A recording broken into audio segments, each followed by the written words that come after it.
तव्हां breaking news share कर रहे हैं। सिंध के सरमोड़ शायर हज़रत शाह अब्दुल लतीफ़ भिटाई रहमतुल्लाह अलैह जो 281 उर्स अॼु खां शुरू थी रहियो आहे। उर्स जे मौक़े ते 1600 खां वधीक पुलिस एहलकार मुक़रर कया विया आहिनि। सिंध जो गवर्नर कामरान टेसूरी मज़ार ते चादर चाढ़े उर्स जो इफ़्तिताह कंदो, जॾहिं त सूबाई वज़ीर सकाफ़त ज़ुल्फ़कार शाह सकाफ़ती ॻोठ जो इफ़्तिताह कंदो। सकाफ़ती ॻोठ में हथ जे हुनरनि जा 40 खां वधीक स्टॉल्स लगाया विया आहिनि। सिंध जी कुंड कुर्श मां वॾे अंग में अक़ीदतमंदनि जी आमद जो सिलसिलो बि जारी आहे। लतीफ़ सरकार जे उर्स जे मौक़े ते अॼु सिंध में आम मोकल आहे।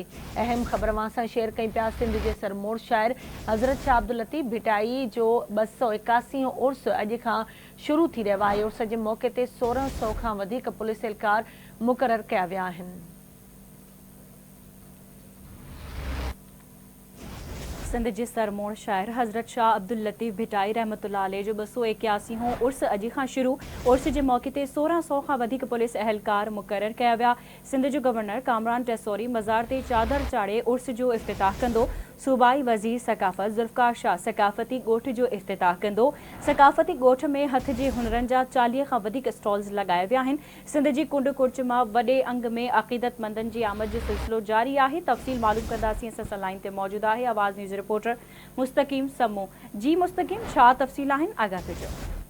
जी बिल्कुल, आऊं तव्हांखे ॿुधाईंदो हलां त अॼु थोरी देरि खां पोइ बिटशाह दरगाह ते शाह अब्दुल लतीफ़ भिटाई जे 281 उर्स मुबारक जो बाक़ाइदा इफ़्तिताह सिंध जो गवर्नर कामरान टेसूरी साहिब दरगाह बिटशाह ते पहुची कंदो। जॾहिं तव्हांखे इहो बि ॿुधाईंदो हलां त हिन वक़्तु दरगाह बिटशाह समेत सॼे शहर खे पुरफ़ुरूख़ जेको सिक्योरिटी इंतज़ामनि तहत जेको सख़्तु कई वई आहे। सिक्योरिटी वाक थ्रू गेट बि आया विया आहिनि। दरगाह समूरे दरगाह खे जेको पुलिस इंतज़ामिया पारां ख़ाली करायो वियो आहे। शहर जूं जेके बाज़ारूं आहिनि, जितां मेन बाज़ारूं आहिनि, उन्हनि खे बि जेको बंदि कयो वियो आहे। ऐं तव्हांखे इहो बि ॿुधाईंदो हलां त जेको अॼु इफ़्तिताह दरगाह जे इफ़्तिताह खां पोइ जेको सिंधी सकाफ़ती ॻोठ आहे, जिते जेको सकाफ़त खां सूबाई वज़ीर ज़ुल्फ़कार शाह उहो पाण जेको हुन जो इफ़्तिताह कंदो। उन खां पोइ ज़रई निमाइश ऐं अधु जेको शुगर कचहरी में पिणु शिरकत कंदो। तव्हांखे इहो बि ॿुधाईंदो हलां त शाह अब्दुल लतीफ़ भिटाई जी दरगाह ते 281 उर्स मुबारक जे मौक़े ते बिटशाह में ज़ाहिरीन जी जेको आमदो रमद जारी आहे। बिटशाह खे जेको रंगीन बलफ़नि सां बि सिंगारियो वियो आहे। ऐं शाह अब्दुल लतीफ़ भिटाई जे मेले जे दौरान जेको ऑडिटोरियम हॉल में अॼु राति जेको महफ़िल मौसीक़ी बि थींदी ऐं शाम जो 5 बजे मल्हारो बि कयो वेंदो।